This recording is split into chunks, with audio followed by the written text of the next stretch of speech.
Cutscenes are an integral part of video game storytelling, and they deserve your respect, goddammit! While it can be tempting to skip ahead to the juicy gameplay, in doing so you could overlook major plot points, miss instructions on what to do next, or in some cases, even end the game early because Eric Cartman is fed up with your blatant disrespect. Okay, fine, you can skip cutscenes if you really want to, asshole. New any % speedrun complete! There are some instances where skipping a cutscene has had hilarious ramifications for the player, leaving them stranded in an entirely new situation with no idea how they got there or suddenly staring down the end of the world with zero context. Consider these pivotal cutscenes you definitely shouldn't skip unless you want extreme whiplash and dizzying confusion, and beware spoilers for the following games.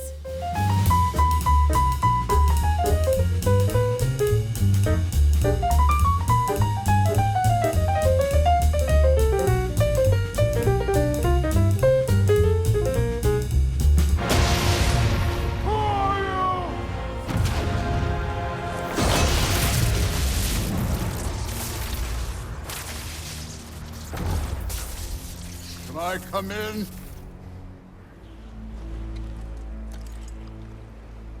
I have mead. You would not find me good company. No. I'm sure we'll find lots to talk about. The only thing Kratos hates more than long sentences is unexpected guests. In God of War 2018, he gets an unwanted visit from a vengeful stranger named Baldur, who doesn't take the hint that the Ghost of Sparta's social battery is running very low. Leave my home. At least he was polite about it. So in the sequel, when Kratos, Atreus and Mimir turn in for a good night's snooze in their cozy cabin, you might assume that the action of the day is now over, because surely the game wouldn't punk us with the old surprise visitor trick 2 games in a row. Now have a proper rest, my brothers. Things are always brighter in the morning. Nothing to see here, I guess. Maybe we could safely skip this cutscene until dawn. What in the 9 realms? Clearly, it wasn't a quiet night for poor old Kratos, because you're skipped directly into Kratos being flung hundreds of feet in the air with Thor's hammer slammed into his throat. I've been waiting for this. You're not from here. We got a tradition called blood payments. If you skipped, maybe because you felt weird watching Kratos sleep, good luck figuring out how the heck you went from the comfort of your mattress to an epic punch-up with the God of Thunder. That was for Baldur. Now show me this god killer I've heard so much about. The dramatic cutscene you missed is not only crucial in setting up the crazy action sequence to follow, it's also the first time we meet the iconic big bad of the game, Odin. So yeah, a lot goes down. You know who I am?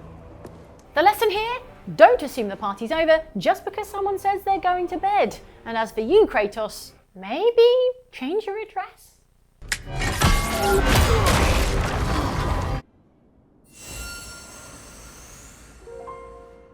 Link, 来てくれるのを待っていました。 There's nothing more startling than skipping the cutscene before a boss fight without realizing there's about to be a boss fight. And in The Legend of Zelda Tears of the Kingdom specifically, my heart goes out to anyone who was so excited to get back to gallivanting around Hyrule that they got impatient during this interaction with Princess Zelda. ねえ、リンク。あなたに見せたいものがあるの。 Maybe put it on Snapchat? I've got stuff to do. Zelda proceeds to give the entrance hall of Hyrule Castle a magical makeover, which is lovely, sure, but again, a roll of new carpet isn't helping me find any Korok seeds. どうかしら? Yeah, fantastic. Love the banners. Skip. Wait, what? Had you been patient and actually watched the entire cutscene, you would have noticed clear clues that suggest this is not, in fact, the real Princess Zelda. But if you got trigger happy and skipped here from some point during the magical makeover, you'd probably be quite perplexed to see your dearest ally replaced by an evil demonic ghost with no warning whatsoever.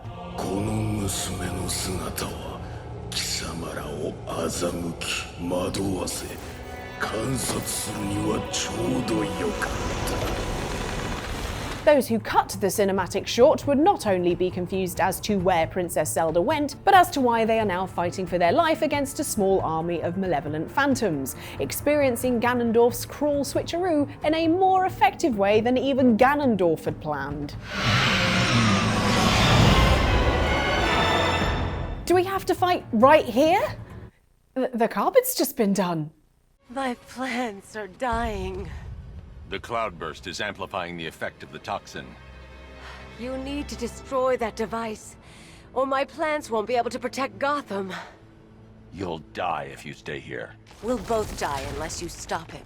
Batman Arkham Knight is the 4th installment in the Arkham game series and puts you back into the Kevlar boots of Batman, the honourable superhero who never kills people.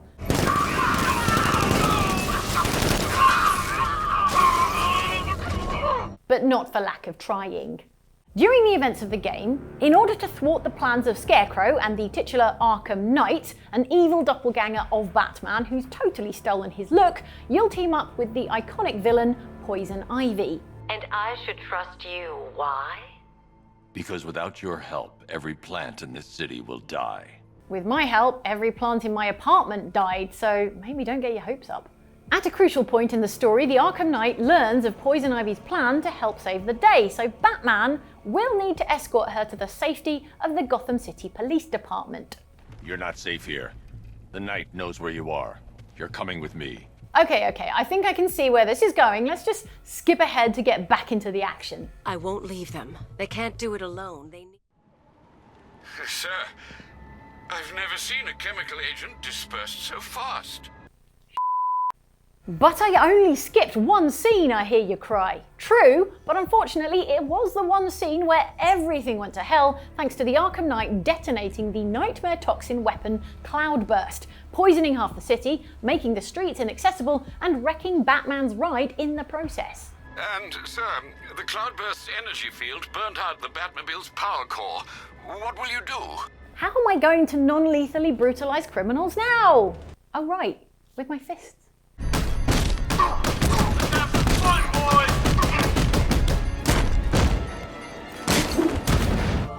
In the end, every heart returns to the darkness whence it came.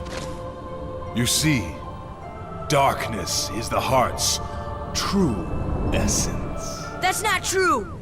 Kingdom Hearts is both a video game and a high-risk drinking game. If you take a shot every time someone says darkness, you'll be on the floor before the end of the prologue.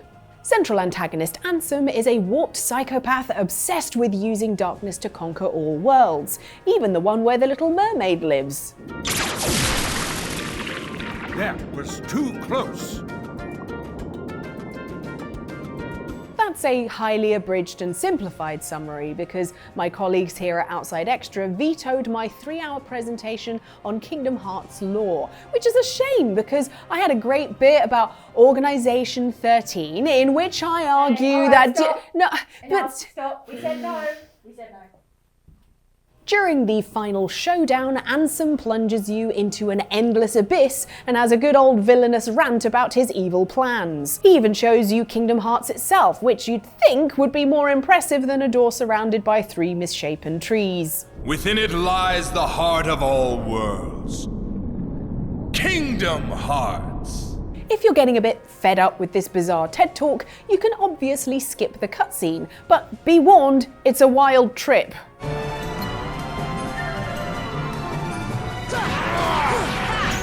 What the f*** is that?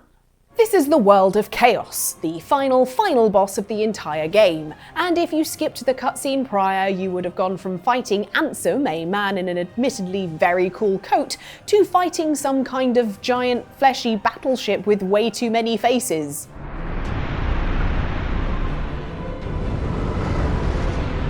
Humanoid Ansem is still kicking about, but now he's giant and topless.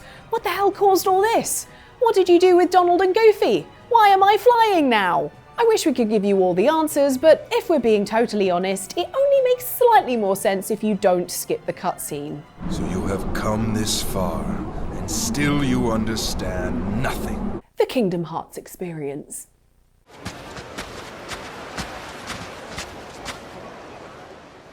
All right, that should do it. Oh, good work. Boss should be pleased.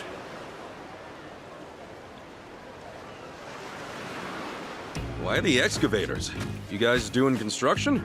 The series formerly known as Yakuza, now known as Like a Dragon, is renowned for having lengthy cutscenes and adult men dressed as babies.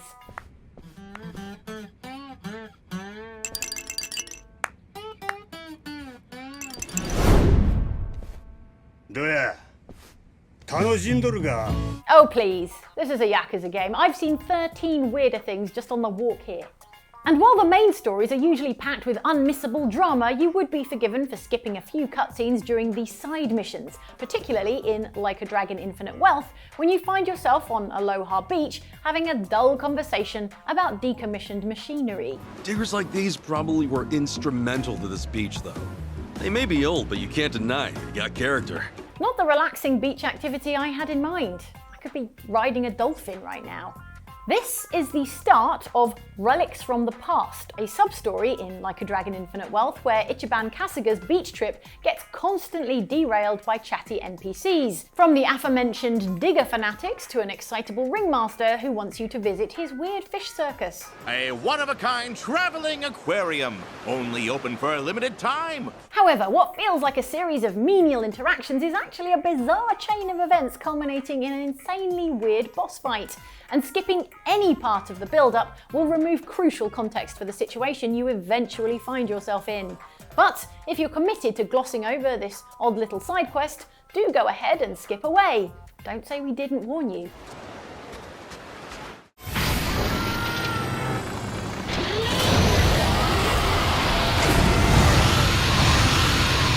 Congratulations, you and your gang are now somehow in an actual battle against two giant diggers that are each being powered by an electric catfish.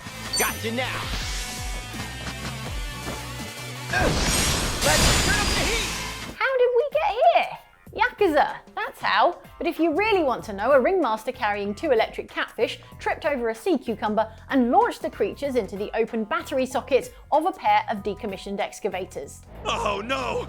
Those damn electric catfish flew right into the open battery sockets! Tale as old as time.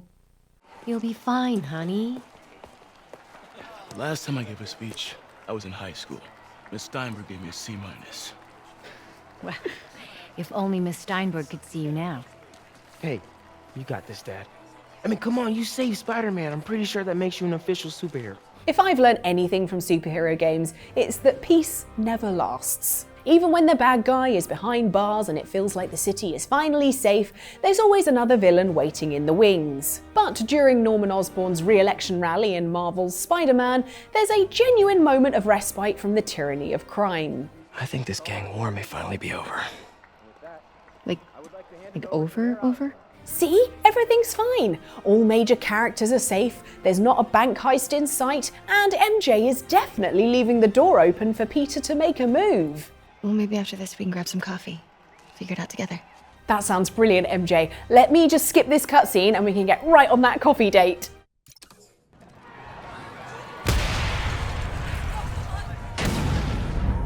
Why do my dates always go like this? Not only do you resurface to utter carnage as the city is being blown to bits, you're also an entirely different character. Miles! Yes, Miles. During the roughly 3.5 minutes of cutscene you missed, major antagonist Martin Lee, aka Mr. Negative, shows up with some goons and bombs the city hall to oblivion, killing 27 people, including Miles' dad.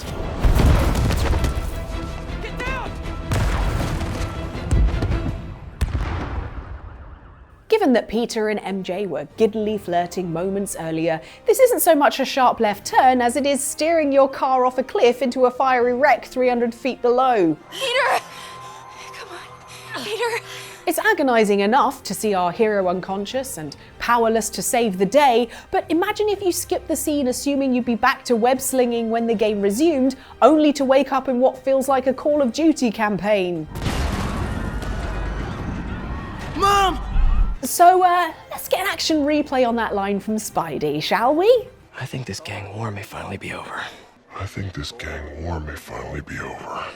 I think this gang war may finally be over. Way to jinx it, Pete.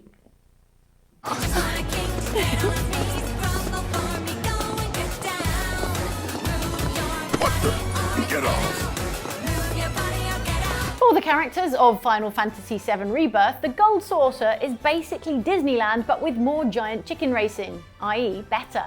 When Cloud and his friends first arrive at this massive amusement park, they push their way into an excitable crowd, ready to take a light-hearted break from hunting down evil megalomaniac Sephiroth. Excuse us, coming through.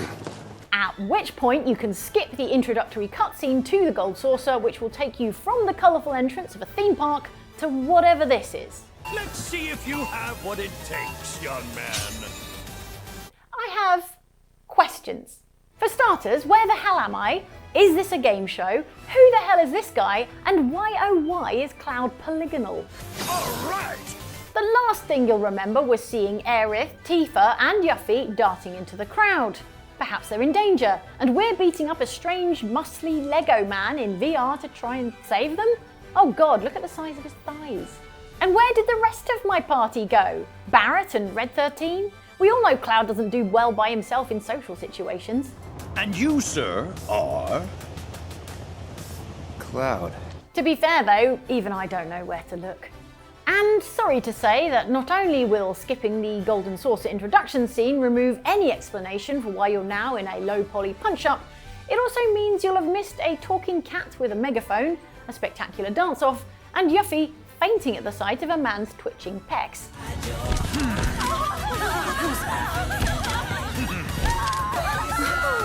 I'm never skipping a cutscene ever again. So those were the cutscenes that you shouldn't skip, because otherwise you'll have no idea what's going on. And you shouldn't skip this ending because you won't know what's going on the channel, because you'll have missed my call to subscribe, and then you won't skip and miss any other videos in future. And you'll have missed these wonderful links to other videos on Outside Xbox and Outside Extra, and the link to our Patreon, where you can then go join our Discord and chat to us on there. But in the meantime, oh wait, you can skip it now. It's only 2 seconds left. Bye!